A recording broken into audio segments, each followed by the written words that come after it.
de la douleur à l'espoir. Le bruit sec de ma cheville qui craque a résonné plus fort que les cris du public ce jour-là. En une seconde, mon rêve de devenir athlète professionnel s'est effondré, remplacé par la douleur et l'incertitude. Les semaines suivantes ont été les plus sombres de ma vie, adieu les entraînements, adieu les compétitions, bonjour les béquilles et la solitude. J'ai cru que tout était perdu, que ma passion ne serait plus qu'un souvenir amer. Mais un jour, mon ancien coach m'a proposé d'aider à encadrer l'équipe junior. Hésitant, j'ai accepté, pensant simplement occuper mon temps. Très vite, j'ai vu dans les yeux de ces jeunes la même étincelle que j'avais autrefois.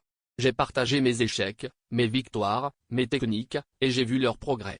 Pour la première fois depuis ma blessure, j'ai ressenti cette montée d'adrénaline, ce feu sacré. Mais cette fois, il ne venait pas de mes propres exploits, mais de leur réussite. En les accompagnant, j'ai compris que mon histoire n'était pas finie. Oui, j'avais perdu un rêve, mais j'avais gagné une mission. Chaque sourire, chaque victoire d'un de mes élèves, c'était un peu comme remporter une médaille invisible.